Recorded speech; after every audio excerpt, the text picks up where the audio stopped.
বৃষ্টির দিন শুধু মন চায় ভাজা পোড়া খেতে, তাই না বলেন? আসসালামু আলাইকুম সবাইকে, আশা করি সকলে ভালো আছেন। আমাদের এদিকে কয়েকদিন থেকে অনেক বৃষ্টিপাত হচ্ছে, আর বৃষ্টির মধ্যে কিন্তু বড়া হলে কোনো কথাই হয় না, অনেক জমে যায়। আর বৃষ্টির মধ্যে বাজারেও যেতে পারছি না যে কিনে নিয়ে আসে খাবো, কি একটা কপাল বলেন। তো বাসায় কিছু তৈরি করে খেতে হবে, আর বাসার রান্না কিন্তু বেস্ট। তারপর খাবো আর জমিয়ে গল্প করবো। আর এদিকে দেখেন মুসুরের ডাল ছাড়া কিন্তু বড়া জমেই না। আর এদিকে আমার মুসুরের ডাল ভাঙ্গা আছে, কিন্তু ঝাড়াই হয়নি। তবু ডালটা সুন্দরভাবে ঝেড়ে আমি পানি দিয়ে রাখবো। ডালটা পানিতে ভিজে রাখলে পিষতে কিন্তু আমার বেশি সুবিধা হবে, তার জন্য আমি ডালটা পানিতে ভিজে এদিকে কুমড়ো পাতা তুলতে গেলাম। 2-3 মাস আগে এই চাল কুমড়ার গাছটা আমি লাগিয়েছিলাম আমার খড়ির কাছে দিয়ে টিনের উপর তুলে দিয়েছি। এখান থেকে অনেক চাল কুমড়া খাওয়া হয়েছে, আর এখন আমি চাল কুমড়ার পাতাকে কিন্তু নিস্তার দিচ্ছি। চাল কুমড়ার পাতা দিয়ে কিন্তু অনেক সুন্দর বড়া তৈরি হয়। এদিকে আমার আরেকটা গাছ থেকেও পাতা নিতে ছাড়লাম না। এই তো বাসায় আসতে আসতে আবার বৃষ্টি শুরু হয়ে গেছে। আমার বারান্দায় বসে দেখেন পাতাগুলো সুন্দরভাবে বেছে নিলাম। পাতার উপর একটা দেখেন কি যেন আইসের মতো, তো ওগুলো আমি সুন্দরভাবে ছাড়িয়ে নিলাম। আর এত খসখসি পাতা, এগুলো দিয়ে কিন্তু শাক রান্না করে ভর্তা করেও খাওয়া হয়। এত মজা, একটা জিনিস কত রকম ভাবে খাওয়া যায় বলেন। তারপর একটু লবণ দিয়ে ভালোভাবে পরিষ্কার করে নিতে হবে। পাতাগুলো এত খসখসে আর লোমের মতন ছিল, শুধু হাতে বাজছিল। তারপর আমি লবণ দিয়ে সুন্দরভাবে পরিষ্কার করে নিলাম, যাতে কোনো নোংরা থাকে না, যেহেতু পাতা জিনিস কত পোকামাকড় না বেড়াতে পারে, তাই না। তারপর ভালোভাবে সুন্দরভাবে 3-4 বার ধুয়ে নিলাম, পরিষ্কার করে নিলাম। তারপর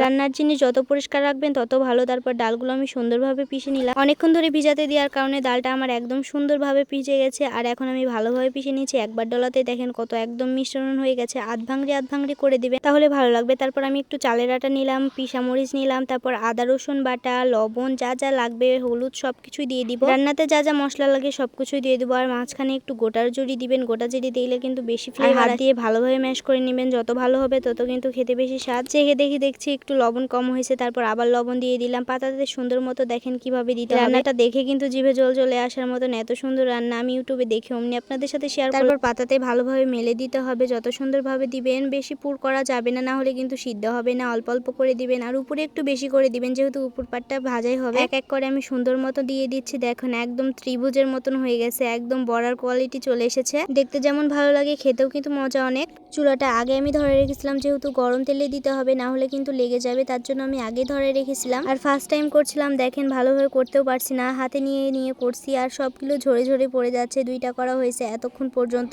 তারপর মাশাআল্লাহ সবগুলো রেডি হয়ে গেছে। দেখেন কত সুন্দর লাগছে, মেঘলা মেঘলা দিন, আর এরকম বড়া থাকলে আর কি লাগে বলেন। সবগুলো একসাথে তৈরি করে নিলাম, তারপর এক এক করে দিয়ে দেবো। এখন আফসোস হচ্ছে, যদি আমার একটা মাছ ভাজা প্যান থাকতো তাহলে কত ভালো লাগতো, তাই না। তবুও কি করার, গরিবের কপাল বলে কথা। এতটুকু তেল দিয়েই শুরু করছি, যেহেতু আমরা গরিব মানুষ ভাই, আমাদের অত তেল নাই, তার জন্য অল্প অল্প করে তেল দিয়ে ভেজে নিছি। সুন্দর মতো ভেজে নিছি। উপরে একটু ফাঁকা ছিল, তারপর আমি আবার একটু ডাল দিয়ে দিলাম, যাতে বেশি ভালো লাগে খেতে। আর মুসুরের ডালের বড়া কিন্তু এমনি অনেক স্বাদ যদি ডাল থাকে সেখানে। রান্না করছিলাম আর আপনাদের ভাইয়ের সাথে গল্প করছিলাম। আপনাদের ভাইয়া তো বলছে জিনিসই রান্না করি না কেন, যে ভালো লাগবে কিনা, কিন্তু পরে আর খেতে গেলে কিন্তু আমারই ভাগে পড়ে না, এত মজার হয় রান্না। এক এক করে আমি সবগুলো ভেজে নিয়েছি। দেখেন কত সুন্দর লাগছে দেখতে, মাশাআল্লাহ খেতে অনেক মজা হয়েছে। তো আপনারা কোনোদিন যারা খান নাই অবশ্যই ট্রাই করবেন যে কেমন লাগে খেতে, আর আমাকে কমেন্টে এসে বলবেন। মাশাআল্লাহ খেতে তো অনেক মজা হয়েছে। আজকের ভিডিও এতটুকু পর্যন্তই। আল্লাহ হাফেজ সবাইকে।